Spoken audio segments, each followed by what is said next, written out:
Good afternoon everyone.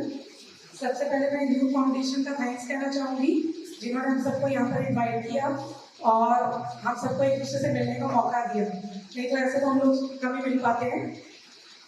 बाकी मैं संवेदना फाउंडेशन से हूँ। मेरा नाम है सीमा चोपड़ा। हमारा जो संवेदना है ये संवेदना सोसाइटी फॉर स्पेशल चिल्ड्रन है, जिसको हमने 2003 में स्टार्ट किया था शालीमार बाग में। इसके बारे में आपको मैं पहले थोड़ा बताना चाहूँगी कि जब हमने फाउंडेशन स्टार्ट किया तो हमारे पास सिर्फ एक ही डिसेबल्ड चाइल्ड था। उसको लेते हुए हमने इस फाउंडेशन को 20 साल आज हमें हो गए जिसको हम रन कर रहे हैं। और मेरे साथ मिसेस कुसुम पटानी, वो मेरे साथ फाउंडर, हम लोग जगह के साथ में हम लोगों ने इस संवेदना को आगे चलाया। और बहुत से बच्चे जिनके ऊपर हमने काम किया, ऑटिस्टिक थे, सीपी थे, लर्निंग डिसेबल्ड, बहुत से बच्चों पे हमने काम किया और अलग अलग एरिया से वो बच्चे आते थे। फिर आप सबको मालूम है कि कोविड आया। कोविड में थोड़ा सेटबैक हुआ क्योंकि जो बच्चे हम लोग फिजिकल फॉर्म में हमारा सब कुछ चल रहा था, तो बच्चों को लेकर हुआ हमारा थोड़ा सेटबैक, क्योंकि जब अपने नॉर्मल बच्चों को कहीं नहीं भेज रहे थे तो वो तो डिसेबल्ड। उसके बाद अब हमने इसको वापस फिजिकल फॉर्म में फिर स्टार्ट कर दिया। 3 साल तो बीच में रहा, लेकिन हमारा हम लोग जो है वोकेशनल ट्रेनिंग्स भी देते हैं वहाँ पे एडोलसेंट्स को और अपने स्पेशल बच्चों को, तो वो हमारा चलता रहा। मतलब कोविड में हम लोगों ने काफ़ी मास्क वगैरह बनाए, घरों में प्रोवाइड कराए, सब जगह हम लोगों ने दिए ये चीज़ें। बाकी साथ साथ हम बच्चों को वोकेशनल ट्रेनिंग भी देते हैं वहाँ पर और विमेन एम्पावरमेंट भी। अब हमारा जो है आफ्टर कोविड हमने स्पेशल बच्चों के साथ साथ हमने अंडर प्रिविलेज बच्चों को भी शामिल किया इसमें। वो उसका एक कारण ये रहा क्योंकि मैं खुद दिल्ली गवर्नमेंट से कॉन्ट्रैक्ट टीचर रही हूँ, 12 साल से मैं वहाँ काम कर रही हूँ। तो उनको जो है जोड़ने का एक जो था ना, वो ये था क्योंकि मैं उस जगह पे ऑलरेडी काम कर रही थी और मुझे पता था वहाँ पे क्या क्या सेटबैक्स चल रहे हैं। क्योंकि हम लोगों की जो गवर्नमेंट है वो ठीक है, फैसिलिटी प्रोवाइड करा रही है, इंफ्रास्ट्रक्चर है, सब कुछ है वहाँ पे गवर्नमेंट स्कूल में। मे भी हो सकता है आप में से भी कोई हो दिल्ली गवर्नमेंट में, है कोई? हाँ, हैप्पीनेस प्रोग्राम हमारे चलते हैं वहाँ पर, बहुत कुछ चलता है वहाँ पर। बट मुझे आपको ऐसा लगता है कि जो प्रोग्राम चला रहे हैं उसको बच्चे को बहुत कर पा रहे हैं?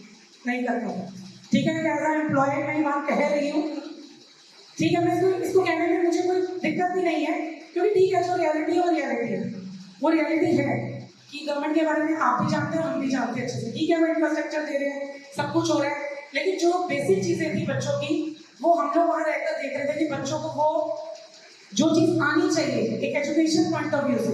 ठीक है, उनको मिड डे मील मिल रहा है, उनको फैसिलिटीज मिल रही है, यूनिफॉर्म मिल रही है, स्कॉलरशिप मिल रही है, बहुत कुछ मिल रहा है उनको। ठीक है, लेकिन एक जो एजुकेशन है जो हम लोगों को मिली है, जो हम लोगों ने ली है, वो एक लेवल नहीं है बच्चों को। वो क्यों नहीं है?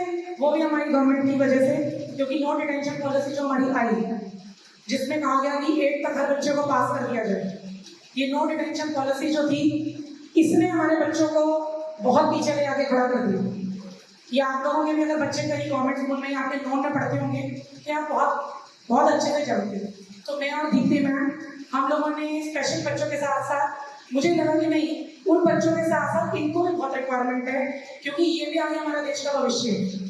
तो दीप्ति मैम और हम लोगों का एक आइडिया ये हम लोगों ने स्टार्ट किया और इसको अभी हमें रिसेंटली हमने स्टार्ट किया है, जो हम अंडर प्रिविलेज स्टूडेंट्स पे भी फ्री ऑफ कास्ट अभी हम काम कर रहे हैं, क्योंकि वो लोग फीस अफोर्ड नहीं कर सकते। और साथ में जो स्लम में जितने भी स्पेशल बच्चे हैं हमारे आसपास के, हमने उनका सर्वे करवाया और हमने उनको भी इंक्लूड किया, क्योंकि जो हम पहले संवेदना चला रहे थे वो मिक्स था कि हमारे पास हर कैटेगरी से बच्चा आ रहा था, middle class, upper middle, lower middle. But अब जो हमारा फोकस है वो मेनली स्लम पे, क्योंकि हम ये चाह रहे थे कि हम उस पर काम करें जहाँ उनको बहुत ज़रूरत है। क्योंकि अगर आप देखो अपर मिडिल, मैंने भी देखा कि पेरेंट्स सपोर्ट कर लेते हैं, हमारे पास भेजते हैं, वो अपना स्पेशल ट्यूटर भी बुला लेते हैं, ठीक है, बच्चे काम करते हैं उनके साथ। लेकिन जो स्लम में बच्चे बैठे हैं, हमें ऐसे ऐसे बच्चे स्लम में मिले हैं जिनके साथ 15-15 साल से कोई काम नहीं हो रहा।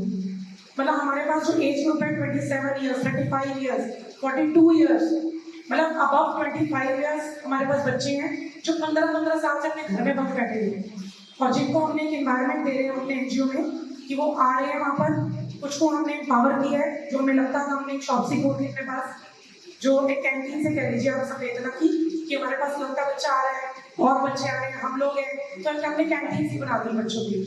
और दूसरा हमारे पास डाउन सिंड्रोम है बट बहुत काम बच्चे हैं वो, तो उनके लिए भी हमने दिया मेकिंग, हमारे जूट बैग्स बनते हैं, उसमें बच्चे हमारे काफ़ी हेल्प करते हैं।